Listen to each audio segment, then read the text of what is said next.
What's up, guys? I have here a match between my friend Arvin, who is on the left playing Chaos Turbo, and I am on the right playing my favorite deck of all time, Reasoning Gate Turbo. In general, I think Chaos Turbo can be a pretty tough matchup just because of how fast and consistent the deck is. But recently, I've put together a pretty solid side strat against Chaos Turbo that has been bringing me some success. So hopefully I get to show that off here today. But basically, it involves bringing in Brain Control. I really like Brain Control because it's good for stealing your opponent's Kaikus or Wangus, which can stop you from playing your strat. And it can also be used to crash the opponent's spies into each other. A lot of the times, Chaos Turbo should be attacking with both spies to get in that early damage against Reason Gate Turbo. So Brain Control is good there. It's obviously also good to steal your opponent's Chaos Monsters if they're silly enough to just leave them on the field. So Brain Control has been really working out pretty solid for me. Punishes the opponent for leaving things like Wangu or Kaiku on the field. So this game one, I don't think so. My hand is actually pretty good. Here. I should be able to.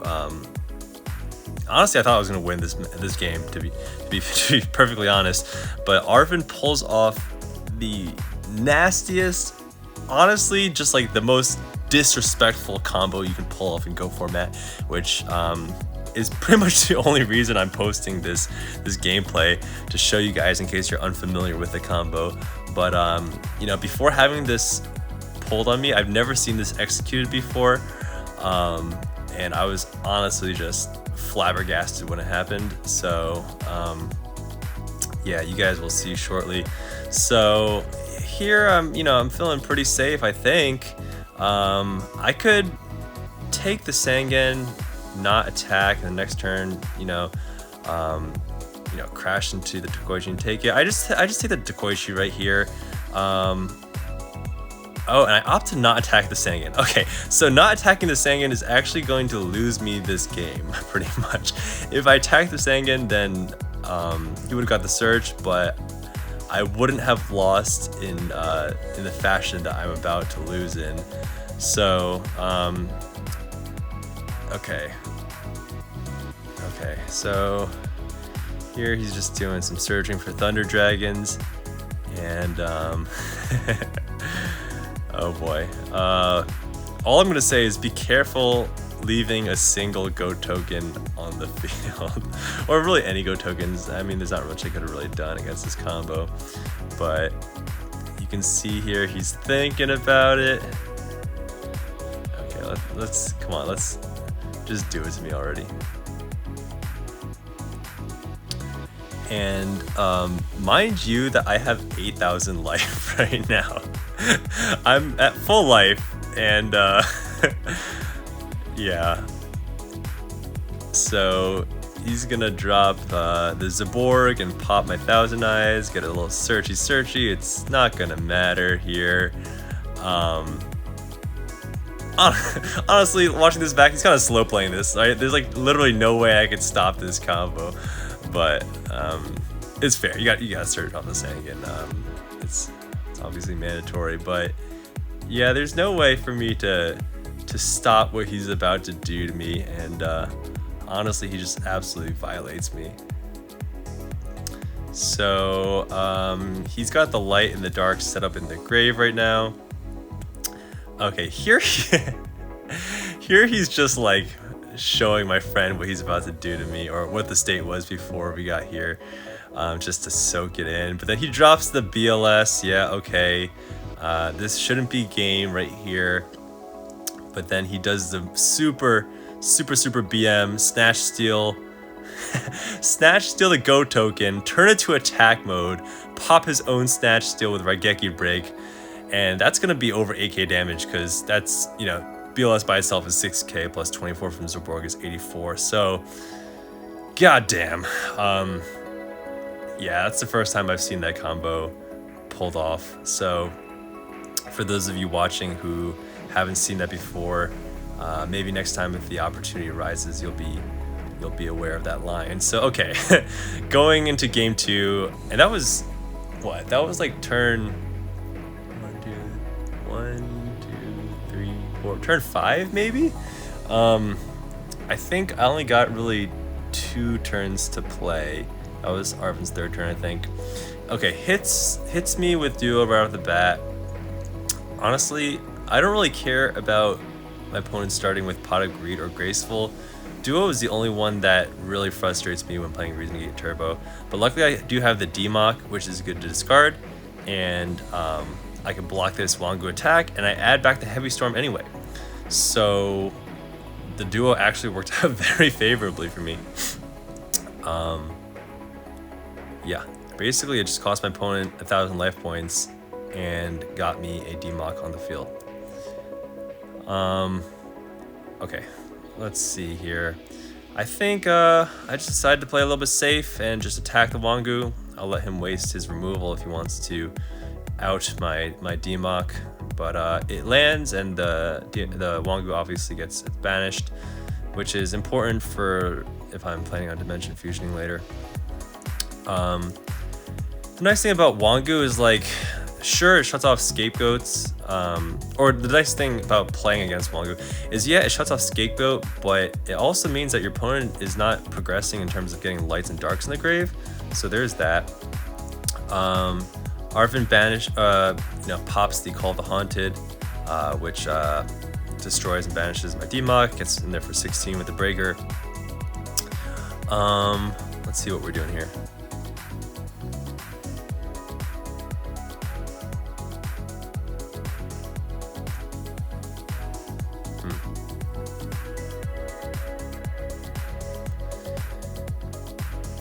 Yeah. Oh, okay. I just normal summon this Crane. I think I'm probably just gonna crash with the Breaker. Oh, very interesting. I don't know if that's the right move looking back. Like, maybe I should have just crashed with the Breaker and traded. It gets him closer to having a Dark in the grave though, so maybe that's why I didn't do that, because if he top decks the Thunder Dragon, then he'll have the Light and Dark set up. So at least this forces him to go into battle phase first. Oh, okay, no, I'm baiting something out. Okay, I see. Look at me. I see. So the only way he's able to out that Crane without crashing the Breaker is if he summons another monster. So I did indeed, bait him into summoning the monster. MST's the other back row, which was heavy. I said it.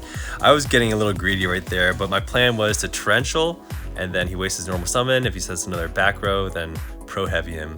But it didn't pan out that way.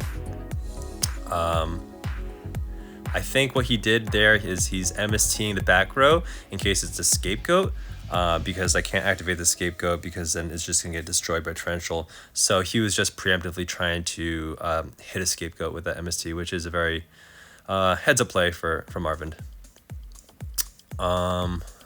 Okie dokie. Pitch the Vortex on the Graceful. My hand size isn't too large right now, and I generally don't like to keep those cards that require you to, pitch another card as cost in these kinds of situations. I've already gone through one Wangu, I've gone through 2 Wangus, so I'm not even afraid of Wangu at this point. End phase, hit him with a Scapegoat. There's a Scapegoat. I'm not sure if I had that already. Probably did, actually. But end phase Scapegoat, that probably means I'm going to try to meta a Monster Gate. There you go. We activate the meta, which I set. Ooh, I'm being a little bit cheeky here with the the sets.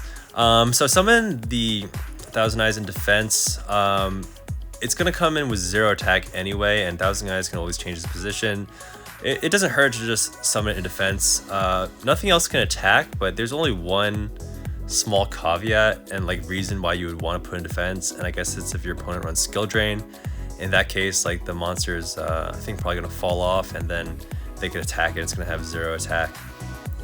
So if you're not gonna attack with the Thousand Eyes anyway, it doesn't hurt to just put it in defense mode. Although there's no way that he's running Skill Drain, but you never know. It just doesn't hurt. Okay, tribute the Thousand Eyes for Zaborg. Pop his face down. I'm having a hard time seeing what the face down is because my recording screen is kind of covering it. But oh, okay. So I go for the Sork play right here, and right now you can see my banished is totally stacked. I'm going for this aggressive play because that's like 4,700 damage uncontested, and even if he does have torrential, I want him to torrential because I have a dimension fusion in my hand. So either he takes his 47 uncontested, or he oh, he does take the 47. Okay, and then if he does find a way to out this field, then I have the dimension fusion follow play. So that's why I went a little bit aggro with the Sork. I ripped the Pot of Greed. That's a nice top deck. And now I'm just trying to put him on a clock, either that or force him to drop some Chaos Monsters out this board. Okay, so here, okay, Spy is gonna block both attacks. It's pretty nice. Let's see. I'm thinking here whether I should banish with the Sork or attack into it. I decided to attack into it because he's already got multiple darks in the grave, so I'm not really accomplishing anything by banishing it. And by banishing it, it just makes my dimension fusion better for him and worse for me. So we attack with it. Okay, Thunder Dragon for 2 Thunder Dragons.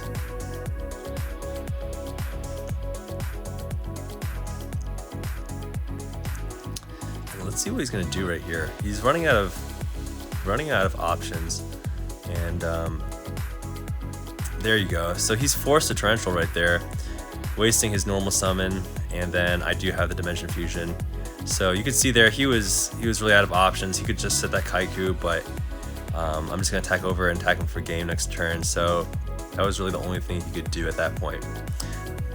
Moving into game 3. I think this game 3 was a little bit of a boring one. Unfortunately, my mills off of Reasoning and Monster Gate I think were pretty bad, which made this a lot harder to win. Okay, and starting off with the first turn duo doesn't make anything easier either. Okay, he hits a Demock, that's fortunate for me.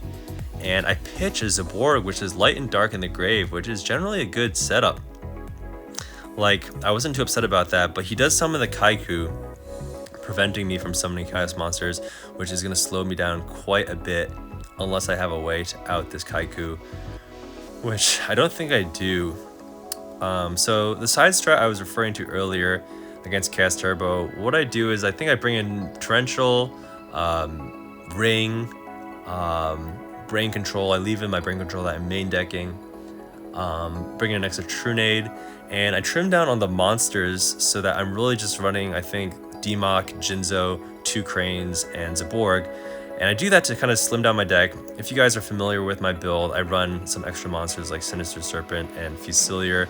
But against Chaos Turbo, those just slow the deck down too much, and you need to have that speed and make sure that you're, you know, hitting into your Demock and hitting into your Jinzo as quickly as possible against this deck. So, that's my general approach there, and I have, since I'm slimming down the monsters, the Brain Control helps me have monsters to tribute with Monster Gate. So yeah, activate this Reasoning, and he lets it go through, but you can see my mills are pretty bad. I just milled both Brain Controls, and I milled Torrential and Ring, so a lot of my natural outs to Wangu and Kaiku are already out of the picture, which is not going to be good for me. Here, I'm like kind of regretting pitching that Zaborg, because if I had it in my hand, I could have tributed this Crane to pop his Kaiku. And I think at some point in this game, I do have Chaos Monsters that were live. So yeah, pitching that Zaborg I'm getting punished for it right here. I decided to summon this Crane in attack mode. I wonder what my thought process is there. If I have any way to bait anything out. I think I might have even had a Scapegoat here, I'm not positive, but he ends up summoning a Wangu, I believe, and then shutting off my Scapegoat. So that's really not good. He's looking at my grave. He sees I already have Torrential and Ring out of the picture, so he feels pretty safe with that. And yeah, if I did have a Scapegoat set, I could have potentially You know, stamina phase or draw phase, activate the scapegoat before he summons the Wangu, which could have definitely been a solid move if I do indeed have a scapegoat, but I'm not even sure if I have the scapegoat, to be honest. But an 18 beater and a 17 beater is pretty hard for me to overcome, especially without my brain controls. So this game is not looking very good. And he's got 2 floodgates that I gotta get through. I can't summon any chaos monsters. I can't summon any scapegoat tokens. Yeah, it's rough. Here he's thinking about whether he should banish with Kaiku. Okay, so pro tip,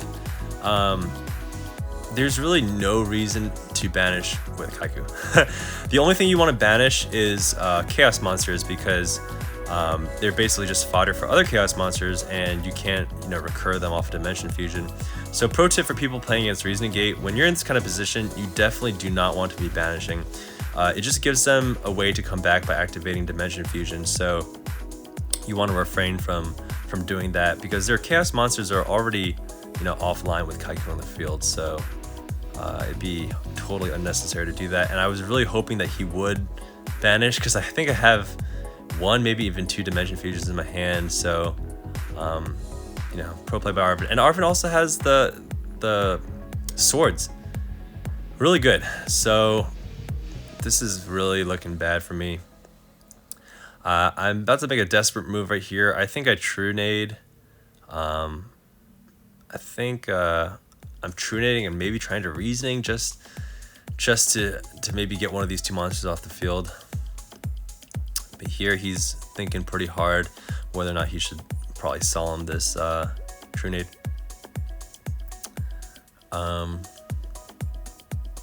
Yeah.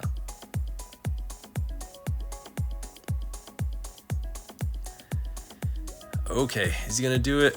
This is, you can see he's really racking his brain over this. This is by far the most difficult decision point to make when playing against Reasoning Gate.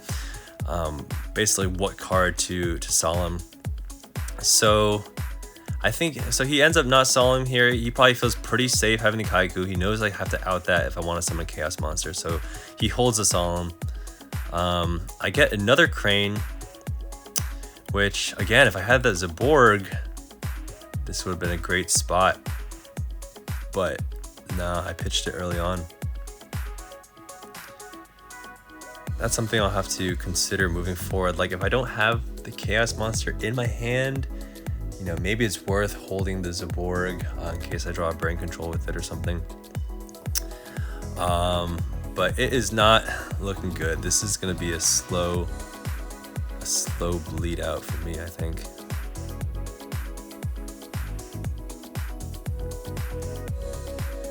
Yep, he's just looking at my graveyard.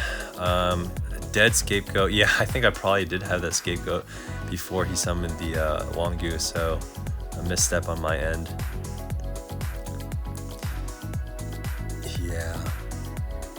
Yeah, damn. I played this game suboptimally. Oh, interesting. He knows I do sometimes side a Mirror Force, so he's deciding to play it safe and just attack with 1. Here I'm slow playing it a little bit to kind of pretend like I might have the Mirror Force, and I was thinking about holding it since he turned the Kaiku to defense, but my back row is honestly just a complete bluff right now. And then he resets 2 back row, one of which is definitely Solemn Warning. So I don't really have too many outs here. My only hope was to Reasoning and hit like Jinzo, I think. Yeah.